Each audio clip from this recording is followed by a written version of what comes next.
आप देख रहे हैं बुद्ध से लेके अंबेडकर तक, बिरसा से लेके आपके जयपाल मुंडा जी तक, और भी जो हमारे यहाँ से बहुत से महापुरुष हुए।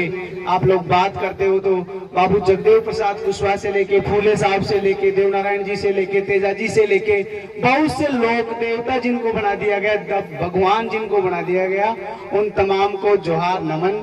आप जितने भी साथी आज यहाँ पधारे हैं, आप सभी साथियों को दिल की गहराइयों से बहुत बहुत धन्यवाद।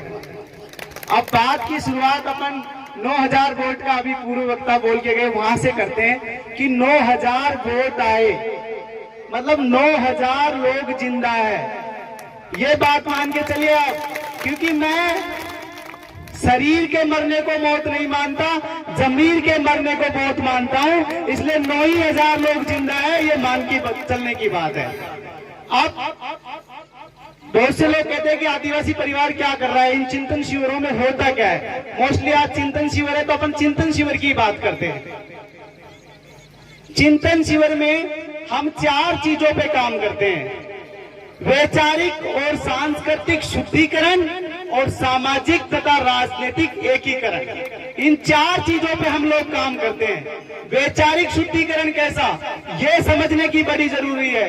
कोई कह रहा है कि मैं जांग से हुआ हूं, कोई कह रहा है मैं पेट से हुआ हूं, कोई कह रहा है मुंह से हुआ हूं, कोई कह रहा है तू पैर से हुआ है। तो ये जो समाज में गैर बराबरी है, जो सिद्धिनुमा व्यवस्था है, उसके खिलाफ जो विचार है, और आप लोगों को पता है विचार कहां से आ रहे हैं, कैसे आ रहे हैं और किनको दिए जा रहे हैं, उन विचारों को शुद्धिकरण करने की जरूरत है। मैं गुर्जर समाज से आता हूं तो मैं अपनी ही समाज में किस प्रकार से अशुद्धिकरण हुआ उसको बताते हुए एक वास्तविक घटना जिसका मैं खुद गवाह रहा, और उदयपुर विश्वविद्यालय, उदयपुर का जो आपका सुकाड़िया विश्वविद्यालय, उसके वाइस चांसलर, आप लोग बड़ी बात देखिए, अनपढ़ गंवार आदमी कुछ बोल दे बेचारा, जिसको नॉलेज नहीं, वो एक अलग बात है। एक संवैधानिक पद पे बैठा हुआ व्यक्ति एक समाज की मीटिंग में जाता है। मैं आपको एक गुजरों में जो शुद्धिकरण कर रखा है, कहते हैं जी शेरनी के जाए हो, तो यार हमने कहा भाई हम तो शेरनी वेरनी के नहीं, मैं तो मेरी माँ का जाया हूँ। हमारे यहाँ शेरनियां पुरुषों को जन्म नहीं देती, वो शेर को ही जन्म देगी। अब मान लीजिए तो जिन लोगों ने कहा है तुम शेरनी के जाए हो, वही लोग धीरे धीरे बातें बदलते हुए तुम गधी के जाए हो, तो फिर हम गधी के जाए थोड़ी हो जाएंगे। ये बात समझने की जो हमारे एक मित्र है अखिल भारतीय विद्यार्थी परिषद, जो एबीवीपी होती है, बीजेपी का छात्र संगठन है, उससे एमडीएसयू महर्षि दयानंद सरस्वती यूनिवर्सिटी अजमेर से छात्र संघ के चुनाव जीते। चुनाव जीतने के बाद में उन्होंने अजमेर के अंदर गुर्जर इतिहास के ऊपर एक सेमिनार बनाया, और उस सेमिनार की अध्यक्षता कर रहे थे सुकाड़िया विश्वविद्यालय के वाइस चांसलर जगदीश शर्मा जी। देखिए कैसे लोगों को वाइस चांसलर बनाना चाह रहे हैं। मैं नाम पद ये सब आप लोगों को इसलिए बता के जा रहा हूं क्योंकि ये हकीकत की घटना है, और इस घटना का हमारे एक साथी 4 साल तक सस्पेंड रहा, टीचर साथी थे पीएल गुर्जर जी, मालपुरा के थे। तो साहब मीटिंग में इस बात पे चर्चा हो रही थी कि गुर्जरों की उत्पत्ति कहां से हुई, तो सब लोगों ने अपने अपने विचार रखे। बाद में जो अध्यक्षता कर रहे थे वीसी साहब, उन्होंने अपने विचार रखे। तो डॉक्टरेट किया हुआ व्यक्ति, प्रोफेसर व्यक्ति क्या कह रहा है कि देखिए गुर्जरों की उत्पत्ति कहां से हुई, कि शंकर भगवान के पास एक गाय थी, उस गाय को चराने वाला कोई नहीं था, तो एक दिन शंकर भगवान ने गाय के सूखे गोबर से एक आदमी की उत्पत्ति करी, और उसके बाद में वो आदमी उस गाय को चरा के लाता था। तो एक दिन पार्वती जी बोला शंकर भगवान जिस प्रकार से अपनी गृहस्थी है, इस गाय को चराने वाले आदमी की भी गृहस्थी को बसाने का कुछ किया जाए। तो शंकर भगवान ने उस आदमी को एक सोने का कड़ा दिया कि जा ये कड़ा ले जा, और ये जो तुझे यहाँ जाने के बाद में जिस भी जीव में स्त्रीलिंग में जो मिलेगी उसको ये कड़ा पहना देना, वही तेरी पत्नी बन जाएगी। तो साहब वो आदमी लेके कड़ा चला गया। रास्ते में एक शेरनी आ रही थी, पहले तो देख के डरा, और उसके बाद में उस कड़े की करामात से वो शेरनी एक सुंदर महिला बन गई, और उस सुंदर महिला के और उस आदमी के आपसी संभोग से जो संतान पैदा हुई उसे गुर्जर कहा गया। इसलिए गुर्जरों बेटा जाया कहा जाता है। अब आप मुझे ये बताइए, ये बात जो हुई उसके बाद में वहाँ हमारे एक टीचर साथी थे राजस्थान सरकार में उस टाइम, उन्होंने उसके खींच के जूत मार दिए। तो बहुत से गुजरों में से लोगों ने कहा बहुत गलत कर दिया, क्या है अब तो शेरनी के जाए तो है यूं यूं। तो उन्होंने कहा ये, मैं बाद में लोगों को बिठाया दोनों पार्टियों को कि आप माफी मांगो इनसे। तो उन्होंने कहा जी मैं माफी नहीं मांगूंगा, मैं माफी मांग लूंगा अगर समाज बड़ा है, आप कहोगे तो। मुझे मेरे 2 प्रश्नों के उत्तर दिलवा दीजिए। पहला प्रश्न तो ये कि कल को मेरा बच्चा किसी महंगे कॉन्वेंट स्कूल में पढ़ने जाएगा, वहां पे उसके बराबर के साथियों के साथ में मीटिंग होएगी और वो अपने इतिहास के बारे में बताएगा, तो इसमें मेरी पूरी कौम के इतिहास को ताश के पत्तों की तरह बिखेर देंगे लोग। कौन मानेगा कि एक गोबर के, और ये बताए प्रोफेसर साहब कि उस गोबर के अंदर क्या रासायनिक अभिक्रिया हुई कि उससे आदमी पैदा हो गया। और ये बताए अभी कि तो शेरनी मिल गई, उसको गधी मिल जाती तो क्या हम गधी के जाए होते, कोई बकरी मिल जाती तो क्या हम बकरी के जाए होते। तो ये हमारा वैचारिक शुद्धिकरण जो हम लोग कहते हैं कि कोई कैसे पैदा नहीं हुआ, सब अपनी माँ की पेट से पैदा हुए हैं। हमारे ही गुजरों में जन्मे एक महान पुरुष देवनारायण जी, अभी मैं उस बात पे आऊंगा, उनको भी फूल से पैदा किया हुआ बता दिया, जबकि देवनारायण जी माँ की पेट से पैदा हुए, साधु माँ की पेट से पैदा हुए। और मोदी जी मालाशेरी में आए और बोले, हमें तो उस दिन पता चला कि देवनारायण जी की एक बहन भी है। मोदी जी मालाशेरी में आए और बोले, क्या बोले कि देखिए देवनारायण जी भी बीजेपी फूल से पैदा हुए हैं और बीजेपी का चुनाव चिन्ह भी फूल है, तो हम और देवनारायण जी तो एक है। तो ये समझने की जरूरत है कि हमारे विचारों को, हमारे महापुरुषों के विचारों को किस प्रकार से खंडित करके, दूषित करके हमें ही परोसा गया, इसको शुद्धिकरण करने के लिए हम लोग ये वैचारिक शिविर लगाते हैं।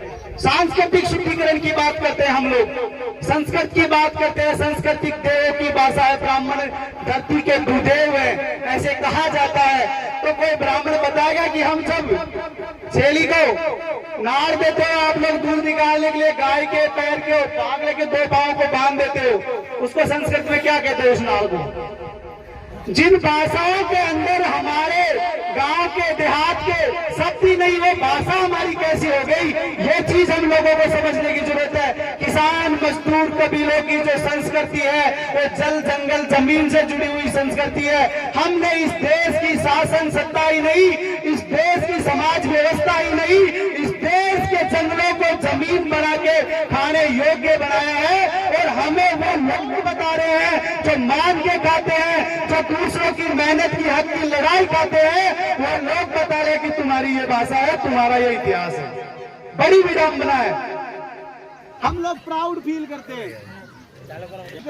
वैचारिक शुद्धिकरण। अब तीसरी चीज जो हम लोग बात कर रहे हैं वो है सामाजिक एकीकरण। सामाजिक एकीकरण बड़ी चीज है। और वो जो चौथी चीज जहां से मैंने बात को शुरू किया था कि 9000 वोट, वो चौथी चीज उससे जुड़ी हुई है। जो 9000 वोट है, जो सरकारी नौकरियों में बड़ी निकाली, उनको थाने में ले गए, वो प्यास के लिए तरस रहे थे, वहाँ के पुलिस प्रशासन ने उसके मुंह पे मूता कि ले तुझे पानी पिलाते हैं, और उस आदमी को मारा। क्यों मारा? क्योंकि वो क्या बात कहता था कि 100 में 90 शोषित है, शोषितों ने ललकारा है, धनधरती और राजपाट में 90 भाग हमारा है।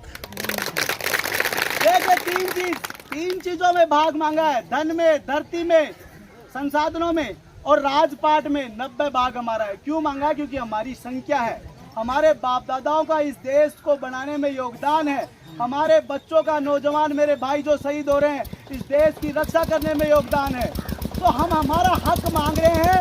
हम किसी को, किसी जाति, समाज, धर्म के खिलाफ ना थे, ना है, ना रहेंगे।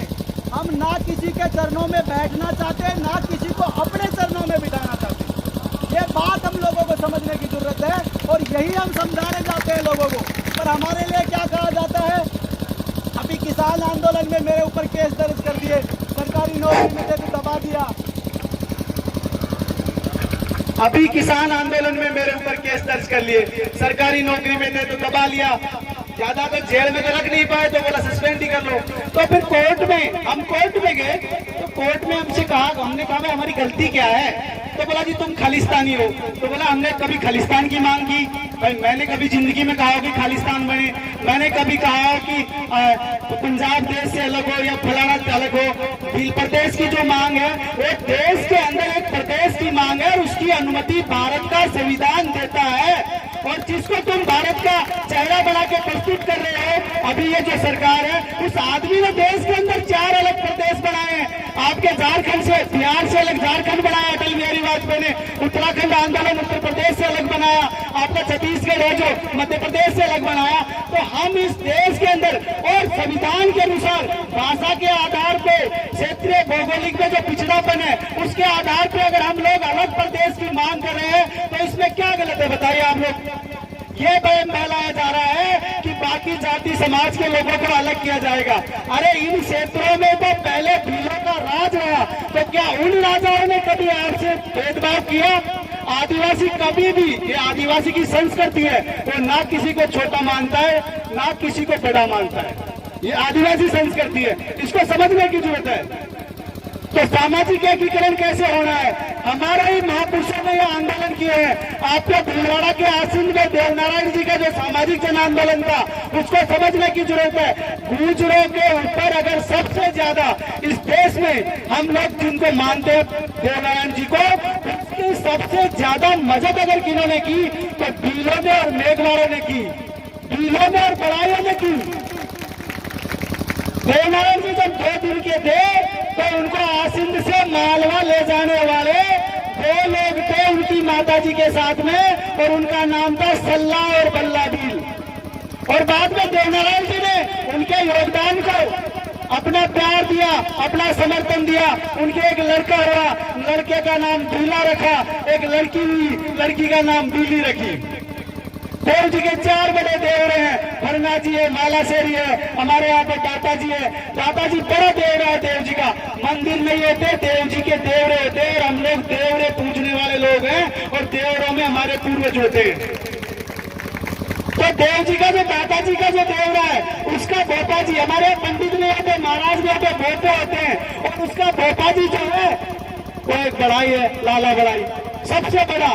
भीलों में और बड़ाइयों में सामाजिक योगदान के बिना देव जी नहीं है। पर समस्या क्या है? हम देव जी को तो मानते हैं लेकिन देव जी की नहीं मानते। अंबेडकर को तो मानते हैं लेकिन अंबेडकर की नहीं मानते। क्रांति के प्रति क्रांति होती है साथियों। जितना शोषण और अत्याचार होगा रिबन की तरह होता है। हम लोग बजाय है इस स्प्रिंग को तुम जितना दबाओगे हम ऐसे ही फेंक देंगे। तुम तो ज्यादा दबाओ, हम तो कहते हैं 2014 के बाद में जब जागृति आई है ये पिछले 50 सालों में नहीं आई, क्योंकि 2014 के बाद में हमें ज्यादा दबना और कुचाया गया है। तो सामाजिक एकीकरण की बात इस क्षेत्र में आपके कोमलगढ़ में अगर भील, मेघवाल और गुर्जर एक हो जाए, मैं किसी जाति के खिलाफ नहीं हूं, पर जिसकी जितनी संख्या है उसको उसकी हिस्सेदारी मिलनी चाहिए। अभी राजपूत भाई बीजेपी को जब से बीजेपी बनी उसको संचित कर रहे थे, एक पल में उठा के फेंक दिया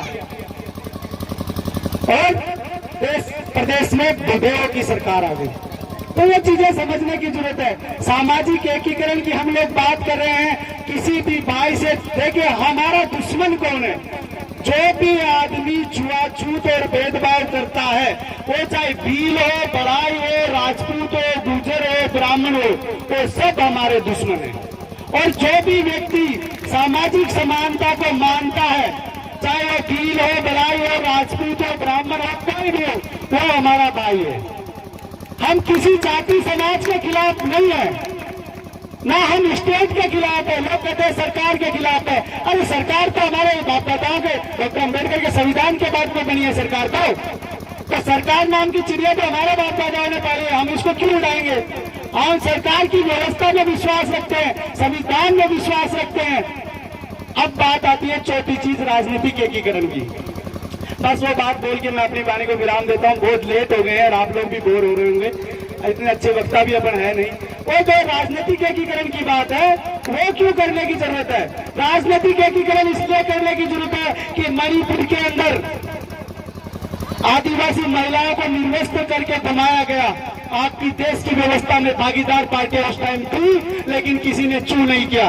कश्मीर में फातिमा गुजर एक 8 साल की लड़की थी, मंदिर के गर्भगृह में ले जाके उससे रेप किया गया और उसके रेप कांड को छुड़ाने के लिए तिरंगा यात्रा निकाली गई वहां के सांसद के द्वारा।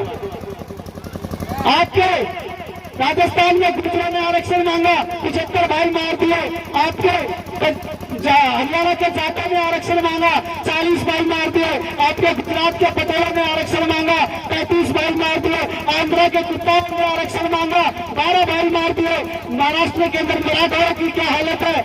जितनी भी मार्शल पट रही है, क्यों पिट रही है, इसका कारण आप लोग देख लीजिए। और जिन लोगों ने कभी आरक्षण मांगने के लिए एक रैली भी नहीं की, उन लोगों को 3% से 10% आरक्षण है जो उनकी आबादी से बढ़ा के दिया गया। उन लोगों की ताकत और व्यवस्था को उखाड़ने के लिए हमें राजनीतिक एकीकरण की जरूरत है। कांग्रेस और भाजपा के हम लोग खिलाफ नहीं है, पर क्या आप देख लिए 75 सालों में, पिछले 75 सालों में उन्होंने हमारे साथ जो न्याय किया, उसके बाद में अगर हमारा उनको वोट देने का मन बनता है तो हमसे ज्यादा गए गुजरे लोग इस देश में फिर और कोई नहीं है। यह समझने की जरूरत है। व्यक्ति इंपॉर्टेंट होता है या विचार इंपॉर्टेंट होता है। आपके यहाँ पे डॉक्टर राम मीणा और आप तमाम साथी जो काम कर रहे हो, बार बार एक बात आती है, अरे आप जब आदिवासी परिवार की सिलेक्शन प्रणाली को नहीं मान रहे हैं, उसके द्वारा जिस व्यक्ति को आगे बढ़ाया, जो समाज की जाजन ने तय किया, उस टिकट को नहीं मांग रहे, तो फिर आप आदिवासी परिवार के साथ में नहीं हो। हमारे लिए व्यक्ति इंपॉर्टेंट नहीं है। आज महावीर गुजरे, कल को मैं बेईमान हो गया तो आप मेरे लात मार के निकालिए। कल को डॉक्टर राम मीणा अगर विचार से बेईमान हो गए तो डॉक्टर राम मीणा को भी लात मारिए। जिस भी व्यक्ति ने विचार से गुलाम, देखिए हम क्या करते हैं, महावीर तो मेरा भाई है, ये विचार से बेईमान हो गया तो भी इसके साथ तो रहना। यहीं पे हमारी गोभी फूटती है, ये ध्यान रखने की जरूरत है। विचार से जो बेईमान हुआ वो हमारा नहीं है। तो जो लोग हमारे आदिवासी परिवार से बेईमान हो गए, उन लोगों को भी समाज के द्वारा या तो समझाना चाहिए या फिर उनको कहे कि भाई साहब आप मिलिए मुख्यमंत्री प्रधानमंत्री से मौज लीजिए। मैंने इस व्यवस्था को बहुत गौर से देखा है। हमारे यहाँ अधिकारी क्या करते हैं, किसी से अन्याय हो जाता है, अधिकारी से पहले तो दबा देता है, फिर जनता आवाज उठा देती है, फिर उसको पटाने के लिए जिसके साथ अन्याय हुआ है उसको बुला के एक चाय पिला देते हैं और अगला गर्व लेके निकलता है फीलिंग के साथ है, आज तो आईएएस के साथ चाय पी के आए। अरे खूब भी रगड़ दी तेरी उसने पहले, अब तू क्या चाय पी के फीलिंग ले रहा है? तो किसी अधिकारी के साथ फोटो खिंचाना, मुख्यमंत्री के साथ बैठ जाना, प्रधानमंत्री के साथ में ही कर लेना, ये इनसे समाजों का भला नहीं होना। फोटो खींच के फेसबुक पे डाल देना, फलाने मंत्री से भी बड़ी गहराई से चिंता करते हो। चाहे मंत्री जी आधा घंटे में मिले होंगे कि सर आप प्लीज 1 मिनट का टाइम दे दीजिए। तो राजनीतिक सामाजिक एकीकरण और सांस्कृतिक वैचारिक शुद्धिकरण जब तक नहीं होगा, हम लोग पिटते रहेंगे। गुजरों को ये बहन हो तो उनको 75 बेटे। सामाजिक न्याय की लड़ाई में इस देश में आजादी के बाद में सबसे बड़ा जो कुर्बानी दी है हम लोगों ने दी है। हमारे 75 बेटे हैं जो इस व्यवस्था में मार दिए हैं। फिर क्या हुआ? आंदोलन का जो व्यक्ति था विचार से बेईमान हो गया और फिर भाजपा में चले गए लोग, फिर कांग्रेस में चले गए। तो राजनीतिक एकीकरण की भी बहुत जरूरत है। सामाजिक एकीकरण के बाद का अगला कदम राजनीतिक एकीकरण ही है। तो बात करके अपनी वाणी को विराम देता हूं। बहुत से वक्ता भी और लोग जाने की तैयारियों में भी, और अंधेरा हो जाएगा, दूर जाना है। 4 तरह की क्रांति होती है साथियों इस दुनिया के अंदर। एक होती है व्यक्तिगत क्रांति, ये मैं नहीं कह रहा, ये डॉक्टर अम्बेडकर की एक बुक है, उनमें उन्होंने लिखा है बुद्धा एंड धम्मा। उसके अंदर उन्होंने लिखा है ये बात को कि इस दुनिया के अंदर 4 तरह की क्रांतियां होती है। एक व्यक्तिगत क्रांति होती है, एक सामाजिक क्रांति होती है, एक राजनीतिक क्रांति होती है और एक सांस्कृतिक क्रांति होती है। सांस्कृतिक क्रांति 1956 में डॉक्टर अम्बेडकर ने की थी, आप लोगों को पता हो तो। आप देखिए इन 4 तरह की क्रांतियां कैसे होती है। बिल प्रदेश एक सांस्कृतिक क्रांति है। व्यक्ति की क्रांति, महावीर गुजर एक व्यक्ति है, मैंने प्रण लिया मैं दारू नहीं पीऊंगा, मैं मीट नहीं खाऊंगा, मैं झूठ नहीं बोलूंगा, मेरे मरते मेरी क्रांति खत्म हो गई। यह व्यक्ति की क्रांति होती है। समाज की क्रांति, समाज ने निर्णय लिया कि समाज दहेज नहीं लेगा, दहेज नहीं देगा, पर समाज में से कुछ लोग बेईमान निकल गए, मार्गन तो पीसा है मदो जीव को। समाज की क्रांति की भी कोई ज्यादा उम्र नहीं होती, व्यक्ति की क्रांति की भी ज्यादा उम्र नहीं होती। राजनीतिक क्रांति की आप लोग बात करते हैं तो इस देश के अंदर मुगलों का भी शासन रहा, इस देश के अंदर खिलचियों का भी शासन रहा, वो उनकी राजनीतिक क्रांति थी। इस देश के अंदर कांग्रेस का भी शासन रहा, ये उनकी राजनीतिक क्रांति है। इस देश के अंदर बीजेपी का भी शासन है, ये उनकी राजनीतिक क्रांति है। लेकिन आप मुझे ये बताइए, खिलची, मुगल, कांग्रेस सबका राज गया ना, तो बीजेपी का भी जाएगा, और इसका तो ऐसा जाएगा कि लोग कम नहीं आएगा। तो राजनीतिक क्रांति की भी एक उम्र होती है साथियों। अब अंतिम क्रांति की बात करते अपनी वाणी को विराम देता हूं। सांस्कृतिक क्रांति, सांस्कृतिक क्रांति जो होती है वो इस देश के साथ, इस लोक के साथ, लोक मतलब जब तक जीव है धरती पे उसके साथ तक कायम रहती है। आप लोग देख लीजिए, सिखों की, डॉक्टर आपके गुरु गोविंद नानक जी की है जो सांस्कृतिक क्रांति थी, आज सरकार कनाडा तक राज कर रहे हैं। भगवान बुद्ध की बुद्धिज्म की क्रांति थी, हिंदुज्म की भी एक सांस्कृतिक क्रांति है। वैसे भील प्रदेश एक सांस्कृतिक क्रांति है। अगर भील प्रदेश बनता है तो हमारे हक अधिकार तो मिलने ही मिलने हैं, इसके अलावा हमारी संस्कृति, हमारे रीति रिवाज और हमारे पुरखों का सपना भी साकार होगा। अंत में आपके इस क्षेत्र में एक बहुत बड़े किसान नेता है विजय सिंह पथिक जी, उनकी 4 लाने कहते हुए अपनी वाणी को विराम देता हूं। वो लिखते हैं कि यश वैभव सुख की चाह नहीं, परवाह नहीं जीवन न रहे। यश वैभव सुख की चाह नहीं, परवाह नहीं जीवन न रहे। बस इच्छा है तो ये है कि जग में स्वचाचार तमन्ना रहे, जग में स्वचाचार तमन्ना रहे। जय जवाहर, जय भील प्रदेश।